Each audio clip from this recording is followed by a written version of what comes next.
Welcome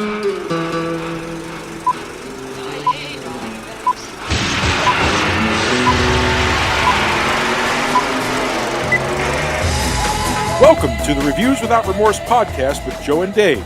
Be warned, the discussions in this podcast may contain detailed spoilers. For spoiler-free reviews, be sure to check out our show on YouTube. Enter at your own risk and enjoy the show. You know, people keep asking me if Reviews Without Remorse is back.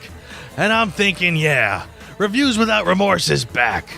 And this is episode number 116. And in this episode, count 'em, three people that we lost this week. We will reflect Terry Rawlings, John Singleton, and of course, the great Peter Mayhew. We will pay our respects. Spider-Man Homecoming got another trailer, pretty more expanded, so Dave and I will comment. And then, don't mess with this guy's dog, because John Wick is coming to town. What's up, partner? Headshot the movie. Right. Oh my God, that's right. Well, I guess We're finally reviewing it. That was the very first episode we did. Now that you mention it, that was. But I'm pretty sure it was the second one at that point. It was very early in the career in our career. But yes, the first time you called it Headshot the movie, and I loved it. That's right. I forgot. All right. Well, let's get to it. Yeah, let's do it. That's when it was decided to do this commentary, which I think, myself personally, was a disaster. I mean, for one thing, Harrison Ford didn't really want to do this thing. The words weren't right. It was never in the genre of Philip Marlowe, which was great in those days when you got the feeling of how he felt about the situation he was in, and he created an atmosphere with his voiceover. This was like point of fact, saying, God, look, this is something red in my hand and all that. Why do we want that? It didn't make any sense. And it was a much more interesting film if you sat there and worked it out for yourself, which slowly became apparent when it suddenly got shown in its original form without these added commentaries. He edited the 1978 animated movie Watership Down. He followed that up with the 1979 Alien, the 1981 Chariots of Fire, the 1982 Blade Runner, the movie FX in 1986, the movie Legend in 1985. This was a frickin' editor, man. Yeah. Terry Rawlings was one hell of an editor. And he was working... the last movie he did was The Unfortunate Phantom of the Opera back in 2004. He also did the core, Entrapment. People might remember Entrapment for, goodness, what was her name again? Catherine Zeta-Jones. Thank you. Catherine Zeta-Jones' butt. Yeah. No offense, Terry. Terry Rawlings was born 1933, London, England. He died April 23rd, 2019. As far as I'm concerned, this man's attached.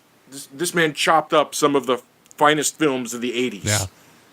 Yeah, that's quite a scorecard he's got there. I totally agree with you, and it would have been a tragedy not to mention that this week. So, yeah, indeed, he was a pro. Indeed. So, fare thee well, Mr. Rawlings. Either they don't know, don't show, I don't care about what's going on in the hood.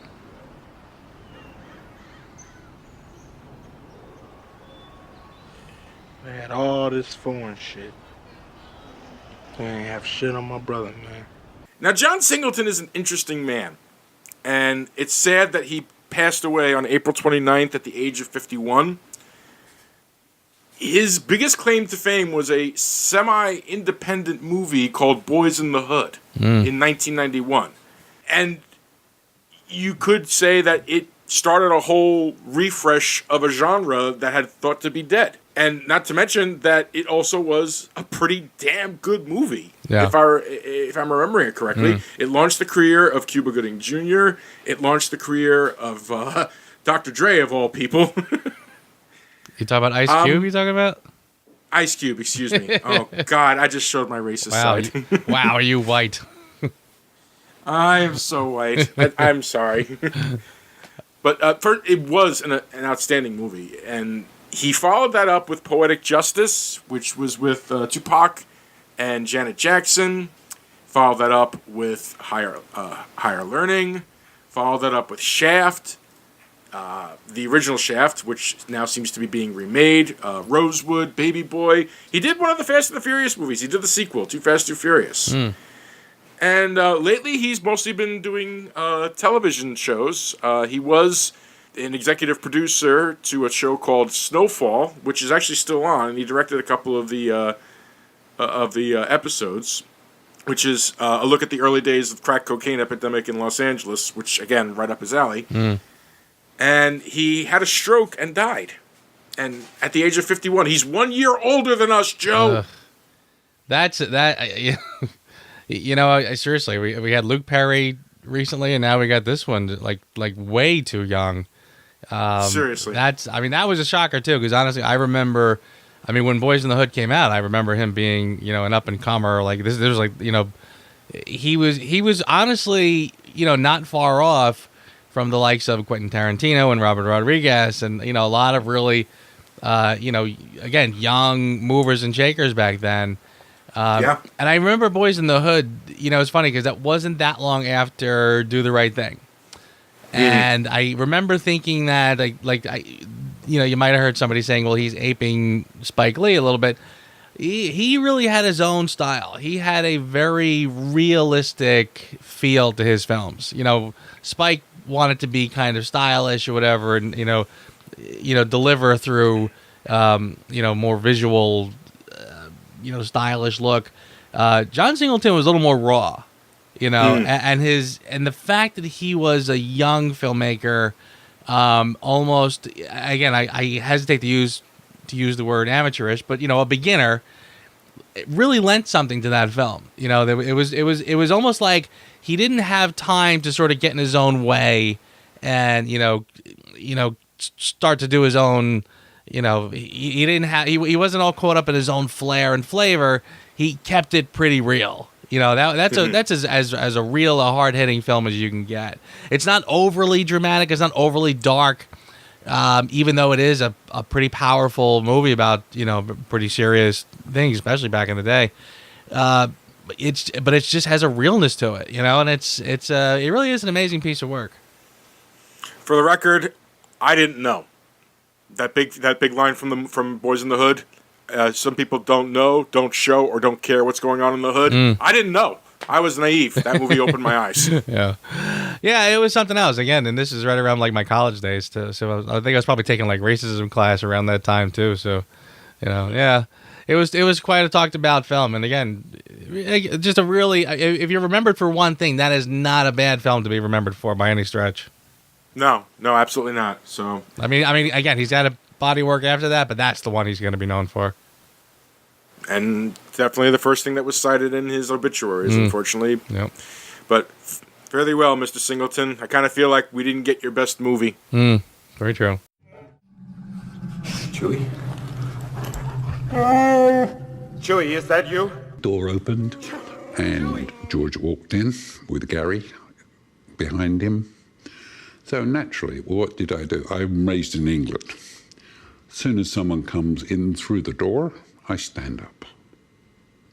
George goes, and virtually turned to Gary and said, I think we found him. Monday, April the 30th. Literally the day after the end...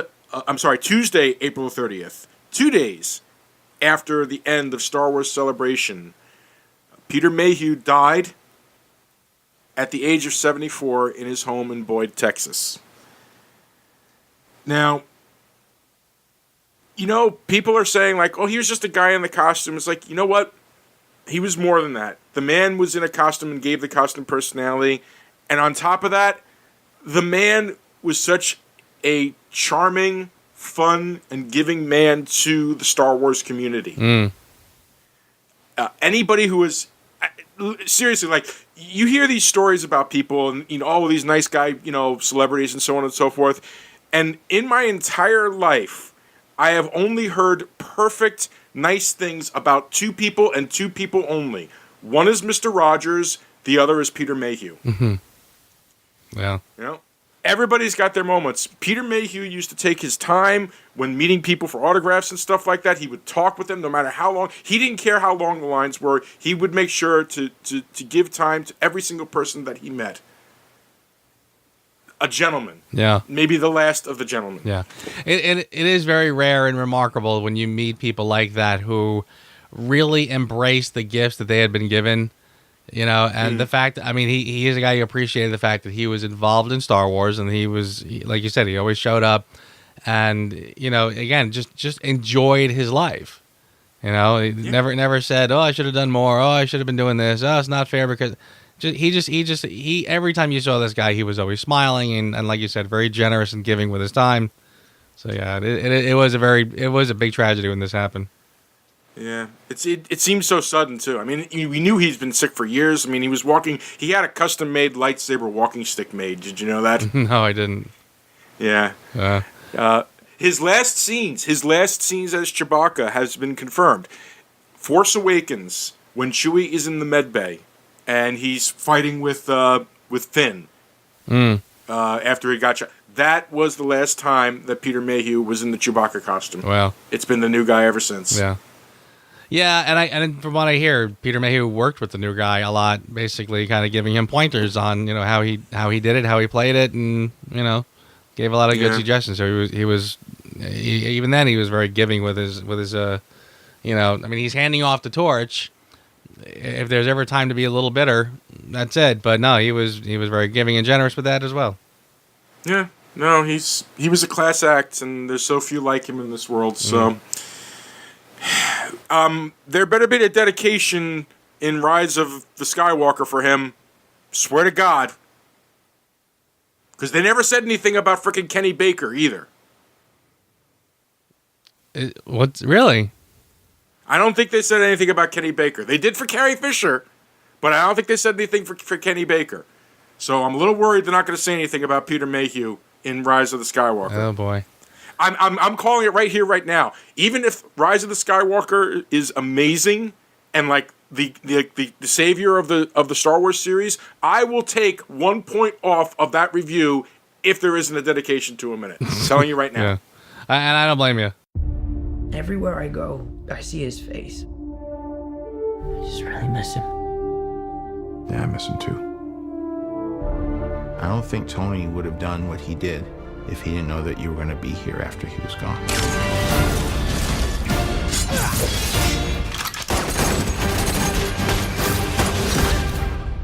You gonna be the next Iron Man now? Well, no, I don't have time. I'm too busy doing your jobs. Oh. I'm kidding. Look, keep up the good work. Because I am going on vacation. Okay, so they waited 2 weeks for this new Spider-Man trailer because mega spoilers. Right? Yeah, this is an interesting one. Now, I mean, granted, I appreciate. I mean, it was odd because I went to YouTube to find the trailer, and I noticed that like there was a couple that were about 3 minutes and a couple that were about 3:15-ish, and I always find the longer trailer. I just assume. I mean, I assume they all have, you know, the whole trailer, but you never know. Is this going to be like a clipped version? I just err on the side of, you know, if I see the times, I go for the longer one. So I saw the one I saw, and yeah, there was Tom Holland saying, if you haven't seen the movie, don't watch this trailer. And I thought, wow, that's something I haven't seen yet. You know, and I didn't bother to check and see if the other ones had that. I assumed that they all did. But, yeah, that was sort of an interesting little way to kick this off, wasn't it? I mean, but I respect it in a weird way. I thought that... I totally do, yeah. Yeah, I thought... I was thinking to myself, you know, yeah, there's got to be impact from... All right, look, ladies and gentlemen, we're going to spoil Avengers Endgame. So there's just no avoiding it. So you can fast forward a couple of minutes. So I don't think there's any way to do this movie without having some type of emotional response to Tony Stark's death. So a part of me was glad. I didn't know what, they had said, I had heard over the weekend, that the Russo brothers were saying, hey, starting Monday, we're considering, spoilers to be off because of the new Spider-Man trailer. And it's like, oh, what are they going to spoil in that? And I like that at least they're going to acknowledge that Peter's life is changed now because his mentor it's like losing Uncle Ben again almost. Yeah. Yeah, that is true. Although I will say that there's a part of me that sort of feels that the relationship between Tony and Peter is mildly exaggerated a little bit. Mm-hmm. I almost feel like they are sort of playing this up. There's a fatherly. I mean, they themselves played it up in like Endgame. Like, Tony had a whole ton of guilt because of the kid and everything, and it's like, all right, well, all right, but kind of calm down. Like, you met once in Civil War. You met the second time in the Spider-Man movie, when you came out and gave him like a little finger wagging for kind of getting himself into trouble. Other than that, you avoided his phone calls. It wasn't like they had this like big nurturing relationship, but that is said, I'll stop pissing in people's cornflakes. Agreed, it wasn't maybe as established as well as they would have liked it to be, but because it is implied, there had to be some type of fallout for it. That said, interesting little thing. They're claiming that, I'm pretty sure it's going to wind up being bull crap, but they're claiming that Beck is from an alternate Earth. Yeah. I'm calling bull crap on that. I'm thinking that's Beck being Beck. Very possible, yeah. And frankly, I hope that that's true, because when I heard that in this trailer, I kind of went, oh, wait a second, because that opens up a massive can of worms if that's the case. They basically said he's from another timeline. Mm-hmm. Does that mean everybody? Are we going to start seeing people popping up everywhere? On one hand, I thought, well, that does sort of open things up to a lot of supervillains, superheroes, and I'm wondering, is that maybe how they're going to explain the X-Men when they show up? Because where have they been all this time? But I'm a little nervous about that too, because I'm starting to feel like now you're just going to throw spaghetti at the wall and just say, look, now all the rules are broken, all of the timelines are cracked, and who knows what can happen now. I don't know about that. I wouldn't doubt that that the snap is going to have other repercussions. I just feel like in this case, it's Beck being the drama queen that he is from the comic books. Yeah. And at least that's what I'm hoping it is. But you gotta figure that they got something in mind, because they're still. I like that they're doing the trailers. That if people have no idea who the Mysterio character is, like the people that don't follow the Spider-Man comic books or anything like that, they're really going all in with he's actually working with him, and maybe he's going to be like the new Iron Man or something like that. That's what they're trying to imply. Yeah, I think. Yeah, but yeah. And it's interesting to see if they set him up to be a full-blown hero in this. And no way. Yeah, no, I don't think. Right. They're not going to see it through. He's obviously a villain. Yeah, I don't know. So the whole thing, I remember thinking, like, I almost wished I didn't see this second trailer, because I kind of felt like the first one was enough. And this one does put a lot of other things into play. It makes me kind of go, oh, okay. No, we'll see. I didn't quite get the part why he was ducking Nick Fury's phone calls. Like he's ducking Nick Fury like he's a bill collector, and I kind of didn't understand that part. And I thought Happy's funny. And by the way, I love the whole when they're at the very last shot when they're getting onto the plane. Who are you? Who are you? You work for Spider-Man? You work for Spider-Man? I don't work for Spider-Man. I work with Spider-Man. Which is very happy-ish. Yeah, and I got a big laugh out of that too. So did Liam. Yeah. It is interesting too that like we might see Happy Hogan now going from being known for being Iron Man's right hand man to being Spider-Man's. I don't know. Possibly. We'll have to see. Yeah. We'll see. I hope they. I agree with you. A part of me is like I'm a little shakier after this second trailer. Honestly. Yeah. Right. Just a little bit. Just a little bit. Yeah. I know. Again, got faith, and I'm not really concerned. I mean, again, we've had this discussion before. Am I really nervous about getting a bad? No, not at all. Just, at this point, it's just a matter of like how great we're talking. So I'm not really worried about it. But yeah, I did feel like after I saw this one, I was kind of like, all right. I was fine before. Now some weirdness is kind of getting thrown in. So we'll see. I'm up.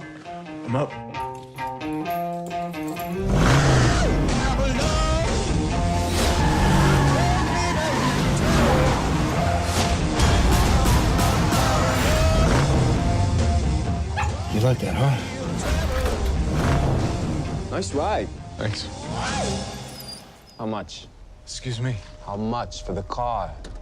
She's not for sale. You have good day, sir. Daisy.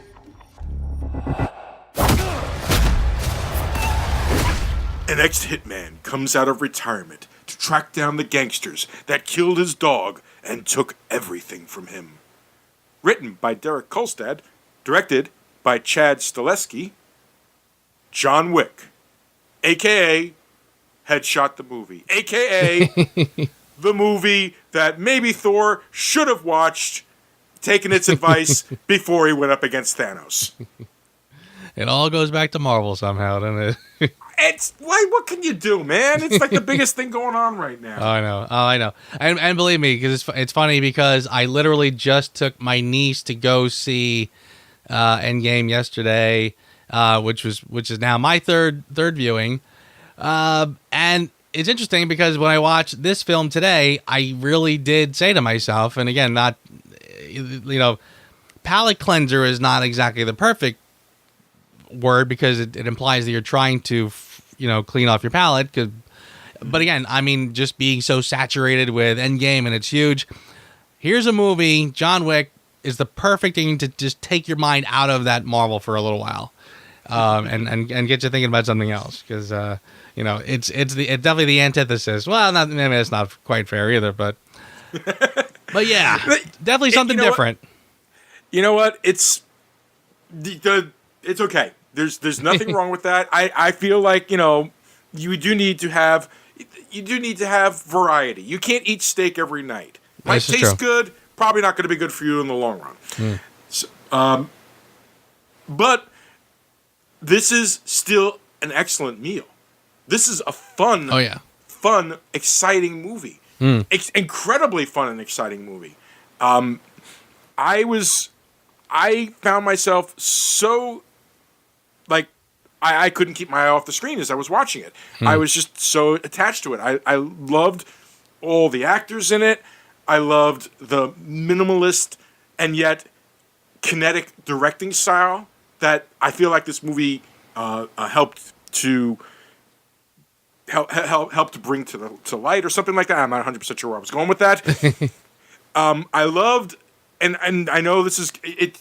Just the way that the action worked. I'm calling it gun fu because I felt like the way that they used guns in this movie has never been done before in a movie. It was as if you had martial artists that instead of using a knife or their fists were using guns, because this is a lot of close quarter gun battling.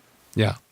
And I especially like that, even with, because people, he finished every single person with a damn headshot. And thank God that they didn't have that atypical big splatter thing that you normally see in other flicks and stuff like that. They kept it like really minimalist. This is quite amazingly exciting for something so simple. I like this movie a lot. Yeah, and I'm with you 100%, especially when you talk about the style of the gun fu. That is the perfect analogy for it, the perfect nickname for it. Because honestly, as I was watching it today, the words that kept coming to my mind was guns as hand-to-hand combat. Because again, it's interesting because he's, like you said, it's more about martial arts and close quarters fighting than actual guns. It has more to do with your fighting style than it has to do with aim. because again, you're not so concerned with aim when you're firing at a guy who's 2 feet away from you. And honestly, the flashbacks I was having, I mean, I totally agree that this is something very, very original. Because even though I feel like we've seen things that were, similar, I suppose, gunplay, gunslinging type movies, this was different. The only thing I was having flashbacks of or could kind of compare it to would be Desperado. And Desperado, and I'm thinking about the big bar fight in the beginning. And again, he's walking on the bar, and he's basically throwing his arms around, firing the guns, And again, I'm making the hand motions with my hands because it's hard to explain what he's actually doing. But I wish we had video recorded this. Yeah, right. I mean, he's like literally throwing his arms and snapping his wrists as if he's, as if he's firing the guns with his wrists as opposed to pulling triggers. Again, so it's sort of this over the top, over stylized version of gunplay. He's shooting behind his back and the whole bit. But even that is not real. And by the way, and even that is sort of aping off of like John Woo. And those, Hard Boiled, those kinds of movies, the gunfights and those. So, you could sort of see where this kind of, the school, I guess, that this was a product of. But this was absolutely the next step in that evolution, I think. Again, where you're combining your actual physical fighting style with guns. So, yeah, I just really had to hand it to this film in that respect. I mean, it was really very original. And by the way, the style of the fighting, the action, again, and I know we kind of loosely touched on it. The only thing I could compare this to in a way was I mentioned Atomic Blonde when I did my top 10, which I can't remember now if it was even this year or the year before. Probably the year before, I guess, actually. Year before, I believe, yeah. Yeah. Boy, time is really going. But I remember when I saw that movie feeling like, now that had a very similar style in respect of the action is a little over the top. It's pretty wild, yet it still keeps 1 foot firmly on the ground. So it sort of places itself, sort of in between something like The Bourne Identity, which again would sort of posture itself as being very realistic, and something that is just over the top, like The Kingsman, where they have that hyper realistic sort of action. This one, again, it's the perfect mesh, where again it's really crazy, the stuff that you're actually watching. However, it's got 1 foot planted firmly on the ground, which makes it very believable. And I think that's sort of that's where they hit that sweet spot. Like that perfect balance of just crazy enough, but just realistic enough too to keep it exciting. And let's give a little credit to the, at the time, 50-year-old Keanu Reeves, who trained like nobody's business. Yeah. And did 90% of the stunts in the movie. Yeah. But there's a little bit of credit that needs to go to that. Let's go also to Chad Stahelski. Now, the movie is listed as directed by Chad Stahelski, but it was also co-directed by David Leitch, who went on to direct Deadpool 2. Okay. So I'm not sure who came up with the idea of how to do the visuals for that, but we're going to get to that in a second. But I should point out that, like, Chad Stahelski, he was actually Keanu Reeves' stunt double in the Matrix movies. So that's the nature of their relationship. But it also shows where this stuntman turned director's pedigree comes from. Here is a guy who was a stuntman for many years, and he finally gets to do a movie, and he realizes that one thing that always gets ruined, at least personally for me, is when they're doing these stunts and they're using all sorts of these, 1, 2, cut, 1, 2, cut, 1, 2, cut styles of editing. Right. I don't know if it was Chad or if it was David, but whoever it was, I gotta just throw this out there as one of my favorite parts of this movie. There's the big gun battle that happens in the red circle, where he's chasing Iosif through the club, played by Alfie Allen, and it literally is a static shot of, here comes John Wick, take out a guy, bang bang, next guy, bang bang, all in like a single cut, and the camera just slowly follows along. It like lets the action play out, very few cuts, just that type of choreography, that type of physical endurance that Keanu Reeves had to do, that style of directing is what makes this movie unique. And for 2014, no more movies were doing stuff like this when it came to gunfights. Gunfights were always ba ba ba ba and all the cuts and stuff like that. This is the first time I've ever seen a style like this for both gunplay and for an action sequence. And it was so damn visceral that every time I was watching it, this is the third time I'm watching this movie, my heart was still pounding watching that scene. Yeah, I'm with you there, and even the fight in the house and the first big gunfight in the house. The first big fight, period. Yeah, I mean, this film deserves a ton of credit because again, they don't do that cheap, no quick cuts and no shaky cam. I mean, I'll even go as far as to say that they've kind of outdone the Marvel movies in that respect. Not that I think Marvel is a franchise that's known for fight scenes, at least, for the most part. But I mean, like when you watch like the Scarlet Witch, when Scarlett Johansson is doing her fight scenes, there's a lot of quick cuts. There's a little the camera is always kind of in motion. But again, I mean, she's not doing her own stunts. They have to kind of cut it to make it work. Here, boom. I mean, this is just a ballet. I mean, it is such a ballet. And you're right. The camera is where it should be, letting you see what's going on. I mean, again, you put all that work into such amazing choreography. Let people see what you did. And that's what this film does. It absolutely works in spades. And it's so better off for it. It does. It makes it much more visceral. And it looks like a movie where a majority of the bad guys were played by stuntmen. Like the big bad guy, the Kirill. I am not sure how to say his name. The one that basically the only guy that in a physical fight was able to take out Wick twice. He's played by Daniel Bernhardt. Now, Daniel Bernhardt, he was the agent who fought Morpheus on top of the truck in Matrix Revolutions. Okay. He was also a stunt coordinator and played a soldier in Atomic Blonde. So you were mentioning Atomic Blonde earlier. Yeah. So there's kind of the cut there. This guy, him and so many other people that played the bad guys in the movie, they're all stunt people. Yeah. This is basically a stunt person made movie. And you can tell. Yeah. Because they really want people to see, look what we can do. Yeah.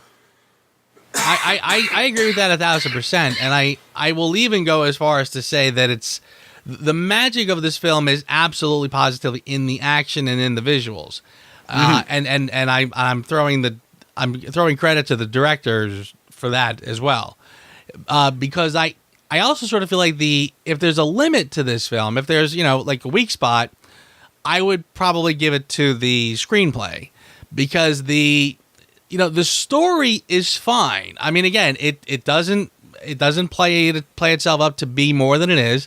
It doesn't get like some crazy elaborate, story to be complicated for the sake of being complicated. It just is what it is. You see a guy who lost his wife, and I thought the puppy thing was pretty clever. Like that was a very. I feel like I can't say that I've seen that done before specifically. Having said that, like even at the funeral, Willem Dafoe's character shows up, and I keep asking how come it wasn't me, or something. I felt like the dialogue was very basic.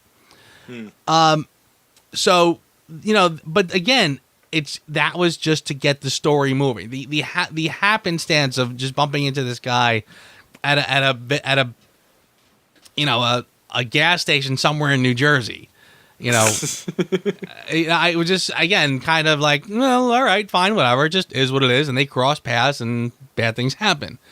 So again, but that's just what it took to get the story moving. So, and I noticed that even like when the son goes back, to see the father, like I love the scene where he tries to sell the car. John Leguizamo punches the kid in the face. And I love the phone call. I heard you hit my son. Yeah. Well, how come? Because he stole John Wick's car and killed his.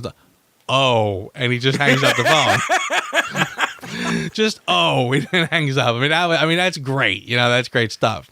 So actually, that's some of my favorite parts of this movie. The fact that there is like a world that they're building here. That Yes. whole little subplot with the Continental and stuff like that Yeah. is like this neat little thing that it's like, wow, I never would have thought of something like that. That's kind of a neat idea. And yet they don't stop and like have like a monologue explaining, welcome to the Continental. It is a place that is solely for hitmen. When you're here, you're not supposed to do anything. Normally that's the type of stuff that would happen. Yeah. They never really explain that. They infer it, and I loved that. Yes, I love totally. that subtlety. Well, the first time that they do that, I love it when he picks up the phone. He says, "I need dinner reservations for 12." Like, Right. how awesome was that? And then they show up or whatever. I mean, I'll even go back even just a little further. By the way, I love the scene where he did, when he takes the sledgehammer to the floor to dig up the guns and all this stuff. As Vigo is telling the story of the Baba Vaga, the whatever boogeyman, it is. right. Yeah. Yeah, that was great. And I almost feel like, see, again, this film is not stupid. This film is very smart. When he digs up the stuff and all of a sudden there's like crates of money and gold coins and stuff. And you kind of going like, all right, like like, first of all, they have that James Bond style. Like, again, this is something like people touch on, and I think people forget how good this is. It's this James Bond kind of resourcefulness.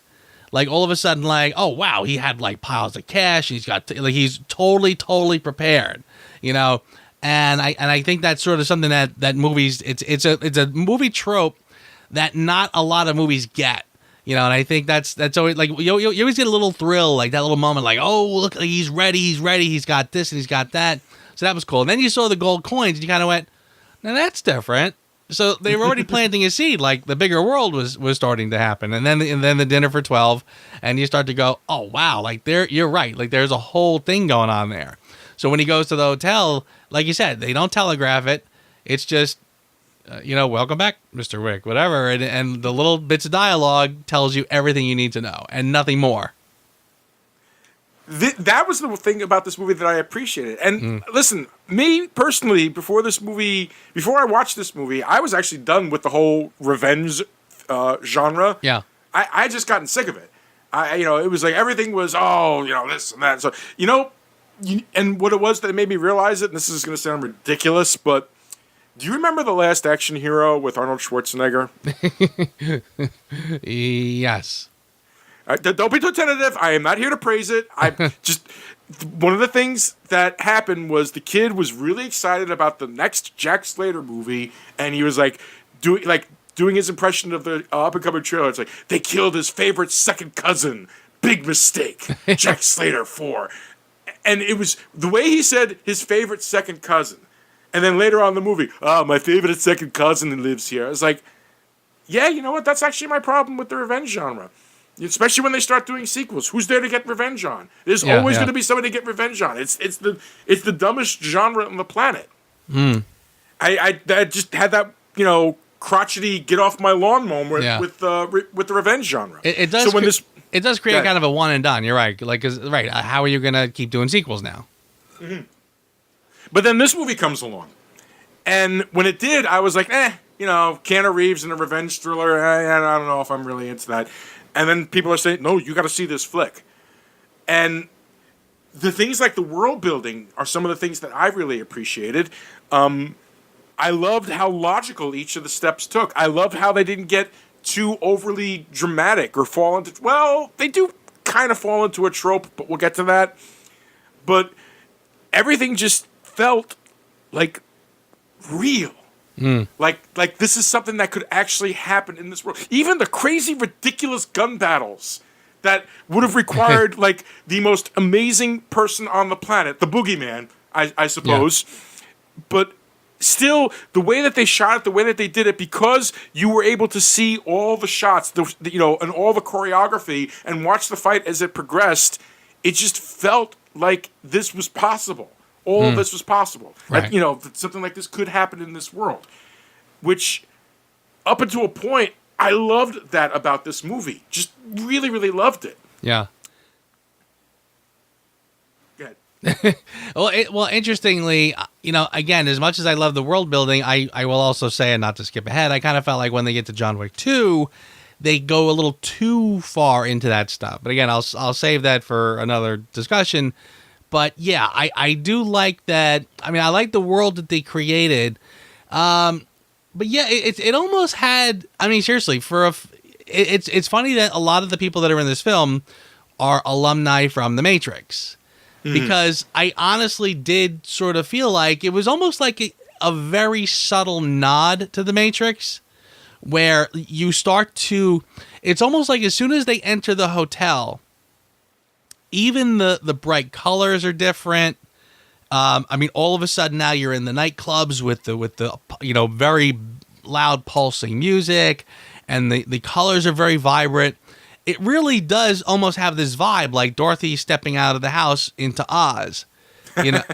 So I kind of wonder if that is an intentional move to sort of imply quietly that we're sort of stepping into this other world.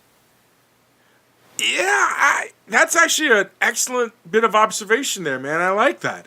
I think you might be right. I think you might be right about that, because and definitely the action also started getting amped up even more after that. So maybe there is something to that. Interesting. Yeah, and there was the shot of him in the hotel room.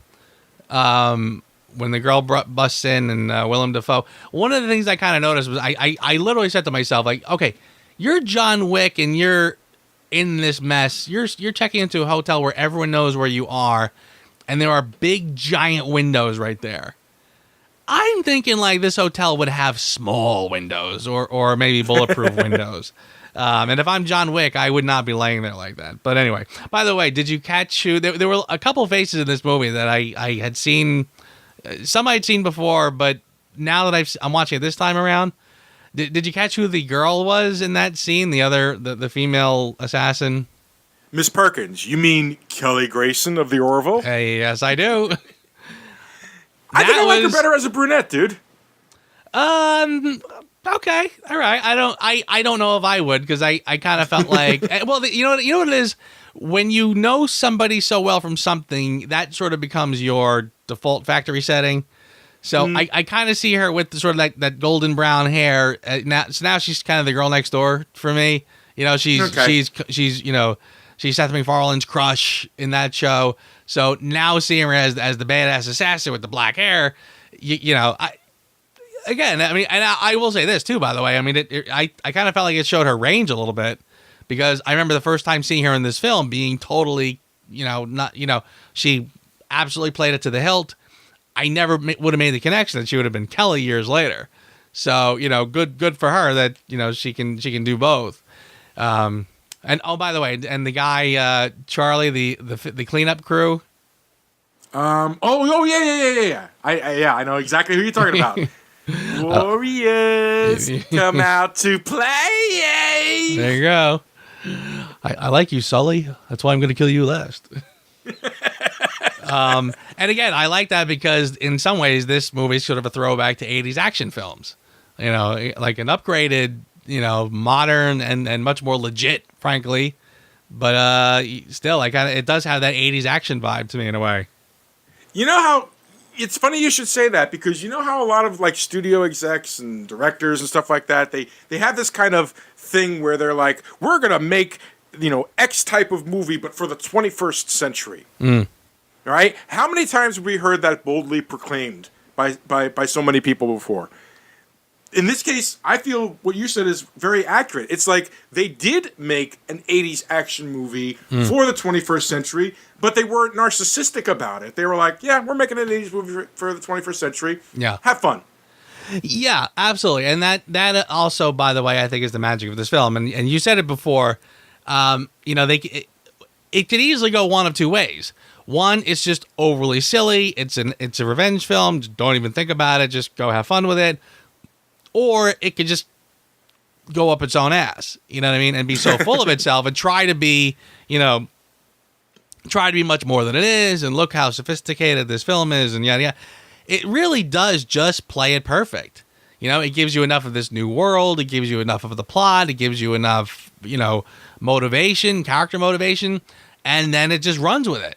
And it really is just in some ways, it is I don't want to say a perfect action film because that's kind of, that's reserved for like the diehards and stuff like that. I mean, but it is, it's a film that gets it just right, frankly. I mean, it really does. Again, I'm not going to overinflate this film and say that it's a perfect anything, but it really does set out to do a thing, and it does it fairly perfectly. I mean, and honestly too, because I've seen other films that, this is kind of, it's almost like it balances the line where it could have gone over this. It could have easily slipped into the genre of like the Jason Statham action movies. Like, yes. Like the Transporters. I love the Transporter movies, but they just get way over the top and kind of crazy and silly, and they're not really smart films. And then they go even further with just kind of nonsense and junk, like Crank and those movies that are just, again, just over the top, silly action, and you're not supposed to take it seriously. This film could have gone in that direction easily. It doesn't. It keeps it keeps both feet firmly planted on the ground. Again, the choreography is smart. Everything about the film is very smart without getting, too into itself. So it really does strike that perfect chord. Agreed. I found it to be so like in love with itself, but not like putting itself on a pedestal. Like the people involved, it's like they're in this and they're giving it their all. It's like we feel this is something you can tell that they all felt like this is something important. This is something that we think is going to be great, so on and so forth. Yeah, great, beautiful, but not so far up its own butt that that it's like licking its own poop as it's coming out. You know what I'm saying? Which which can happen. We could have stopped shy and said that it likes the smell of its own farts, but we went one step further. You know what? Ever since we went to the route of not being able to use cursing, I've had to find creative ways to be vulgar, damn it. I swear, it's funny you say that, because I said that before, too. There was one or two things that I started to say, and I was like, didn't we promise we weren't going to do any cuss words anymore? Even though they're, again, not full-blown cuss words necessarily, but just a little over the top that I think, like, again, I wonder, do we have friends whose kids might listen? Who knows? Every once in a while it happens. I'll tell you this much: Liam laughs every time an F-bomb sneaks through for whatever reason. But he's 15. What are you doing? Yeah, I'm wondering though: is he laughing at the F-bomb, or is he laughing at the fact that we missed something in the editing? He knows that we're slapping our foreheads, going, "Oh, we missed one." You know what? That's a good question, Liam. If you're listening to this podcast, can you answer that, please? Back to John Wick, though. So. The entire plot basically is, as we've said, his wife dies. She gives him a dog to try to help him through his grief. They kill the dog, steal his car, and he goes on, murder, death, kill spree. And with him, we've got Michael Nyqvist. I think that's how you say his name. He was from the original Dragon Tattoo movies. Mikhail Blomkvist. He was the original Mikhail Blomkvist. Okay. And he was also Hendrix in Ghost Protocol. He's the head of the Russian mob. Honestly, his whole best part of that movie is explaining to his son who John Wick is. Because I love how in the movie we don't know anything about John Wick. We know he lost his wife. We know that these people stole his car and killed his dog. And I love how as the movie progressed, we learn a little bit more about the legend until finally he gets to give the big speech as to who the hell John Wick really is. And it's beautiful. And he tells it so well. Yeah. And it's a little bit terrifying too. Yeah. It's funny too, and as you're saying that, it's almost like I'm thinking to myself, this is sort of the perfect argument against prequels. Because, because it seems like that, they just give you enough, like you said, the legend, like, here's background information. I mean, even when the guy was telling the stories, it was told in a way that I almost thought like it was like they were building it up so much that I thought, is this something that's going to play up later in the film? Are they going to reference this sort of stuff? But they didn't. They just played it up as being, the buildup of the character. an air of mystery about his background, and look what he can do. So again, it's and calling him the boogeyman is almost the perfect kind of analogy, really. So yeah, I'm with you. I thought that was all done really well. And actually, by the way, speaking of characters that I've seen other places, the father, the head bad guy, his side guy, right?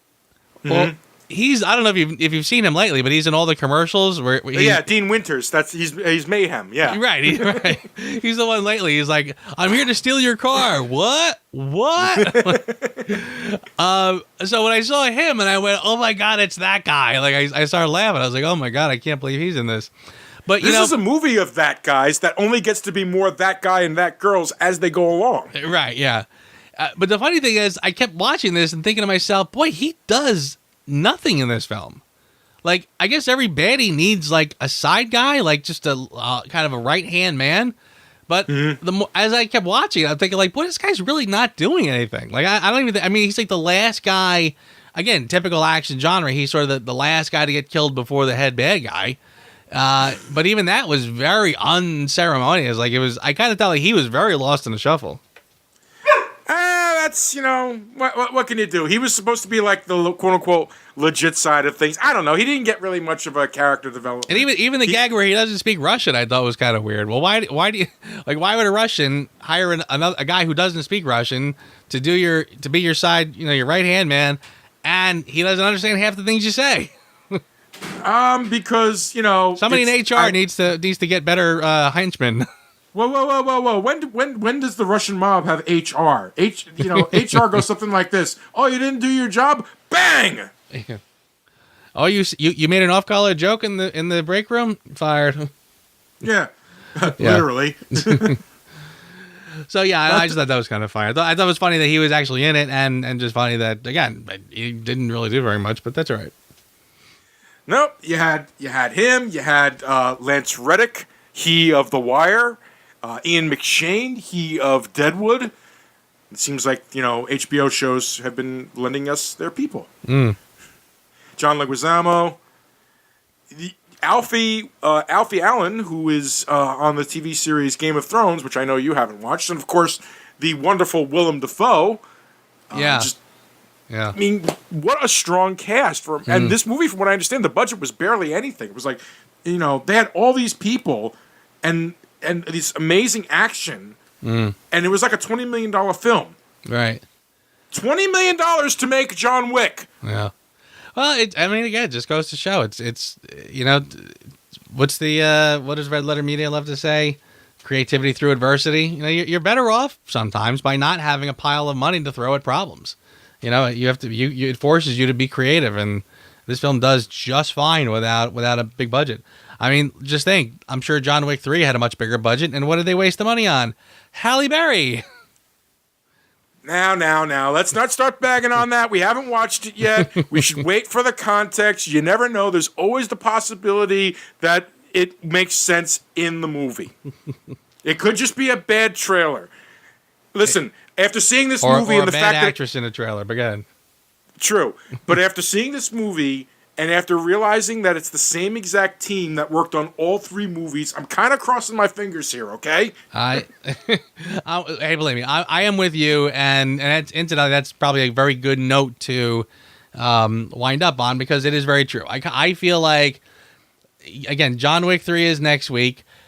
Or 2 weeks, excuse me. Yeah, 2 weeks, yeah. Go ahead. But I kind of feel like it's not often that you get a series that has been so consistent that, when number 3 comes around, you're very excited for it. And, again, the third Bourne movie comes to mind. Things have been very solid and consistent up until now. So I agree with you that I am very much looking forward to the next one.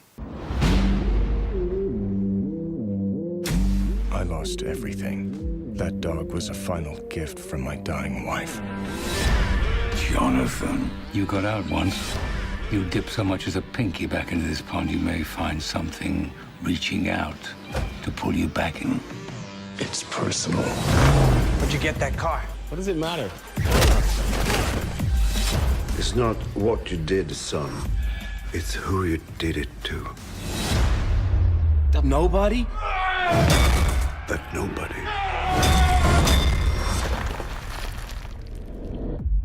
is John Wick. But since we're on this one, let's give it a number. This is a fun movie. This is a movie that, in many respects, shouldn't work.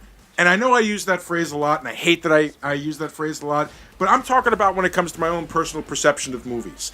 I hate the revenge genre. It kind of peaked with Death Wish back in the 70s and just kind of petered out from there. Yet, if in a weird way, this movie has opened up my eyes because it made me realize, no, you know what? In the right hands, with the right group of people and the right actors, even the oldest story in the world can get a fresh coat of paint on it and look beautiful. And that's what this movie is. We referred to it earlier as an 80s movie that is for the 21st century, that didn't tout itself as an 80s movie for the 21st century. And as you and I being 80s boys, I mean, this is right up our alley. But the beautiful part is because of its 21st century pedigree, I know lots of, some of my coworkers are in their 20s. They love this flick. They think this is like the greatest action movie of all time. And, first I'd like to say, kids, see Die Hard. And second of all, but you're not actually that far off. This is an excellent movie. It's well acted. And I don't think of Keanu Reeves as much of an actor, but he's perfect for this role. And he played it to a T. He had a great supporting cast and an outstanding stuntman team, which I think needs a bigger bit of accolades than anybody else in this movie. I gave this movie an extremely high 8. I really, really enjoyed it, and I can't recommend it enough. Now, don't look at me like that. It's like, whoa, an 8. It's like, wait, you thought I was leading up to like a 9 or a 10, didn't you? Well, no, actually, the look on my face is really more along the lines of like, man, I can't get over how similar we are sometimes in how we're tackling these movies, because I literally was juggling back and forth between an 8 and a 9. So yeah, I'm also going to settle on a very high 8. Because I feel very similarly. It's interesting what you said about Keanu Reeves, because he is the kind of actor, he's kind of like Kevin Costner, where I remember back in the day thinking Kevin Costner is great. He just needs to be really careful in the projects he chooses. Right. Because he can be a terrific everyman.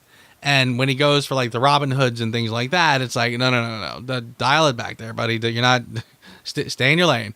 And Elliot Ness, yes. John Dunbar, great. I mean, those are the kind of things he does great. Keanu's the same way. Keanu he's sort of weird, he's a peculiar kind of actor, because there's certain things that he is great in, and certain things that he's not great in. Again, stay away from the Draculas and stick with the, I mean, even The Matrix, I remember thinking, when I first saw it, I remember thinking that, well, this would be great if it wasn't for Keanu Reeves. Like, he's kind of this bland, really bland actor. But then once you saw him in it a couple times, you really started to get it.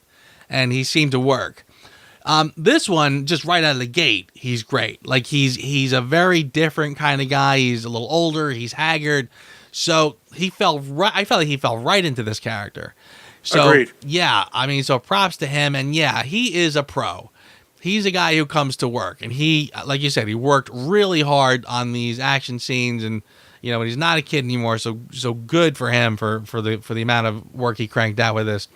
Yeah, great story, great tone. Again, keeps one foot planted on the ground. And the whole style of the film. Even I remember when I think I started to mention this earlier, when the son comes back to the father and the father smacks him and then tells him the story about the boogeyman. There was even, just like, I remember looking at the scenery, the set design, the clothing. Like, I really started to take a good look at a lot of things. Even the John Wick's house, by the way, really had a look to it. Even when he opened the card from his wife. I remember thinking that, like, when he opened the card or the letter, I mean, it could have been just a white envelope with a white letter, but the card had a color. There was a little design on it. Like, there were little dashes of detail in this film that really looked like somebody really paid attention and really went the extra mile.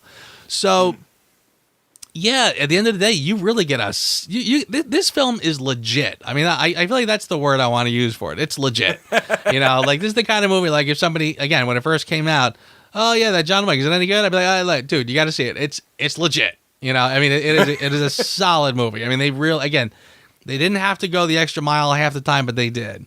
Cast is great. It's a perfect balance of seriousness but fun.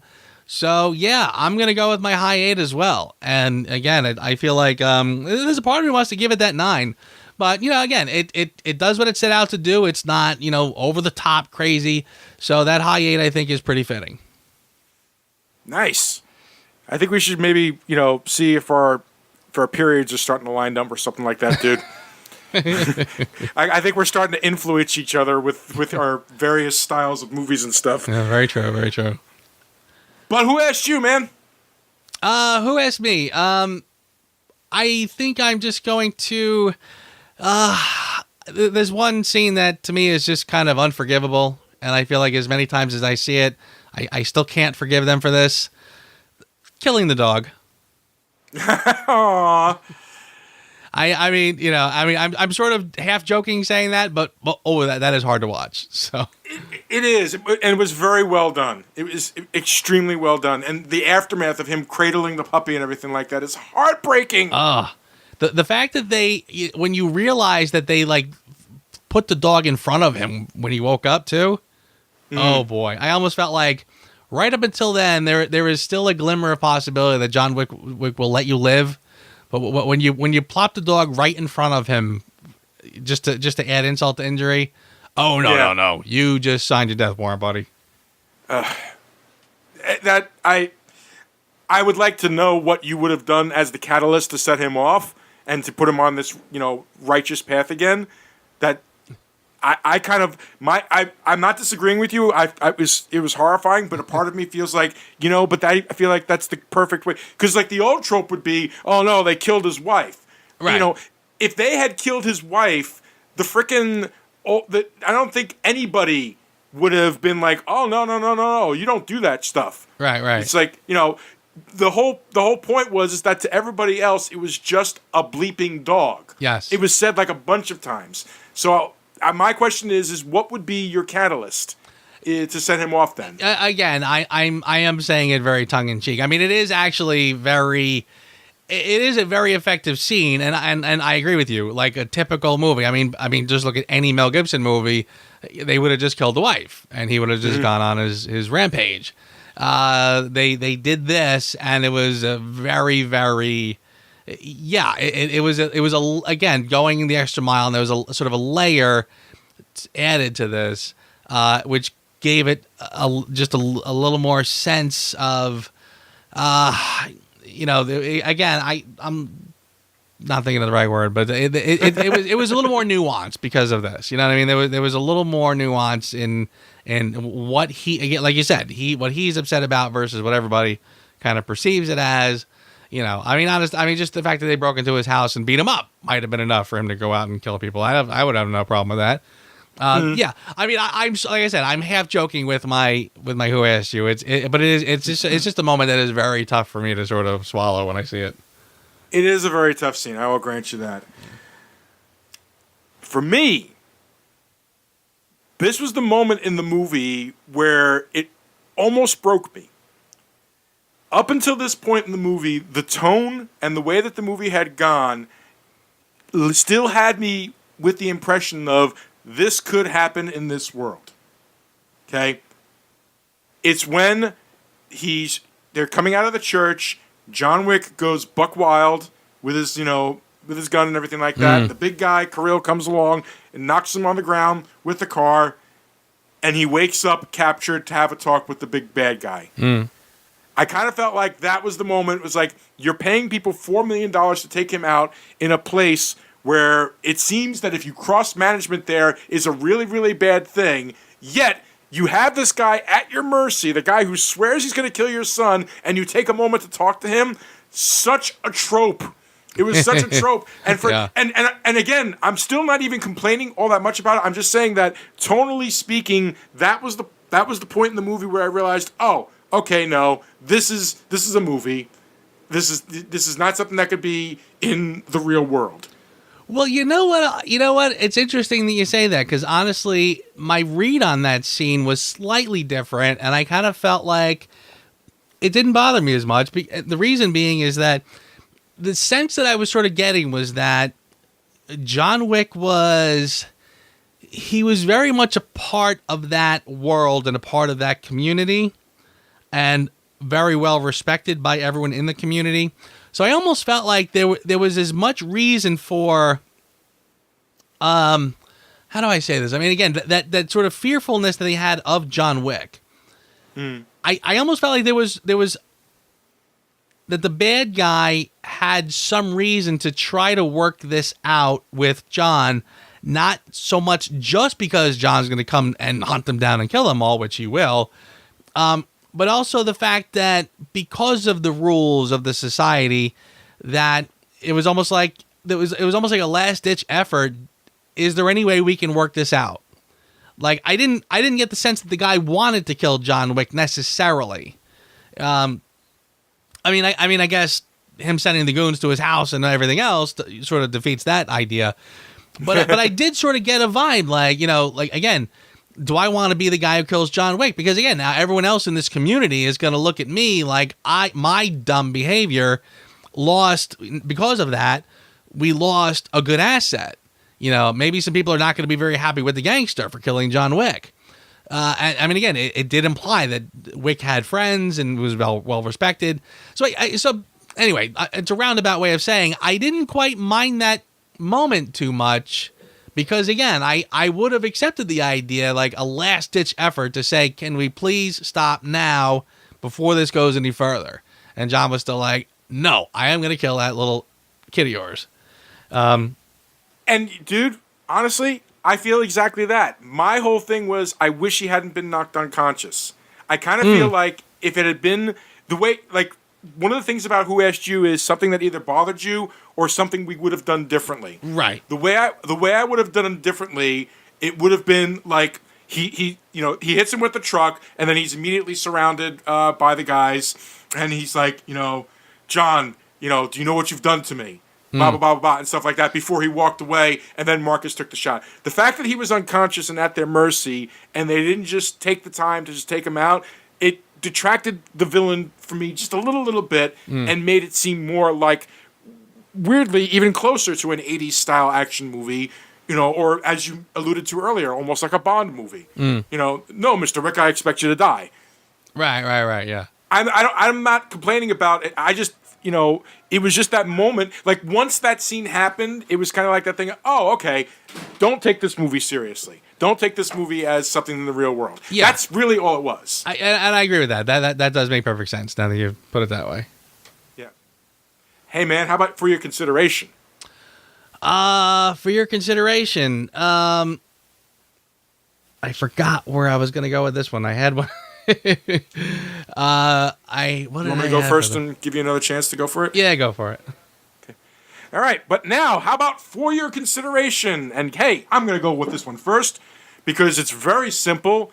It is the thing. It is basically the signature of this movie. It is the reason why it takes what could be looked at as a simple revenge story and takes it over the top and makes it the classic that it is.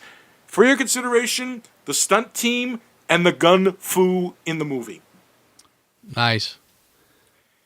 How can you not, man? Yeah. It is everything else about. If you break down the plot of this type of plot, it's been done before, And one of the things that we always agree upon is like, look, we're not completely against remakes. It's just that nobody has done a remake correctly. If you're going to remake something that deserves to be remade and bring us something to the table that enhances it. Not, some weird mishmash. This does that correctly. It's like, we are an 80s action revenge movie, but we're coming up with a whole new style of gunfighting for it. That's how you do it, ladies and gentlemen. Very nice, and I agree with that wholeheartedly. I think for mine, I'm going to give it to Keanu Reeves. And honestly, also deserving. Yeah, I mean, because honestly, I think the one thing that really stands out for me with this is I think it's like I said before, everything I've seen him in, I usually kind of go, I mean, again, he was born of Bill and Ted, you know, and so when he got into serious films, you kind of went, oh, okay. And, you know, like he did Dracula, which was awful. I mean, he was awful in it, rather. You know, again, like, you know, accents is not your thing, dude. Don't even try it. You know, and even The Matrix. When I first saw The Matrix, I kind of went, "Oh, Keanu Reeves is in this, okay." And I'm immediately kind of going, "Oh, I wonder what it would have been like if they had that guy in it, or such and such." I think this is the first time I've ever seen Keanu Reeves in a film where I never once had a moment of doubt about Keanu Reeves. He fell right into this character and made it his own right out of the gate. And I bought everything about him in this character. So kudos to, I mean, again, that's just sort of I'm just talking about his acting and his presence. The fact that he went the several miles, I should say, to train and get ready and do all that choreography to make those stunt scenes work. Wow. I mean, just hats off to him. So, oh, and by the way, he also gets up in the subway to let little old ladies sit down. Like, in his personal life, he's also a class act. So I really just kind of like it's a good time to really shine a spotlight on him and say, dude, nice job. Yeah. Good human being that maybe finally getting his due, shall we say. Yeah. He's gotten his due before, I'm sure, but it's nice to see him still going. Not 100% sure about the Bill and Ted thing, though, but we'll see. Who knows? He could surprise us. Yeah, I am curious to see what's going to transpire with that. And there we go. The start of a new series, my man. Yeah. The countdown of John Wick 3 continues, or begins, and will continue next week. So, yeah, definitely not a bad series to be focused on. So let's hope this is one of those rare cases where it goes out as strongly as it came in. Oh, Lord knows. I hope it does. Yeah. That's right, because next week we are doing John Wick Chapter 2. That's right. Looking forward to that one. I hope they stick the landing on this one, man. It's been a while since I saw it, but again, you know, my headshots to the movie, I was happy with it when I first saw it, so let's see if it holds up. Excellent show, sir. Until next time. You too. Well done, my friend. See you next week. Thanks for listening to the Reviews Without Remorse podcast with Joe and Dave. Join us here every Thursday for a new episode, and be sure to check out the Reviews Without Remorse channel on YouTube for spoiler-free reviews of new releases. If you enjoyed this podcast, please consider becoming a Patreon. You can find our page on patreon.com/reviewswithoutremorse, one word. As little as $1 a month goes a long way. All clips in this podcast are for commentary and critique and is considered fair use. No copyright infringement is intended. Revenge. We will kill the son of our jailer. Revenge! Revenge!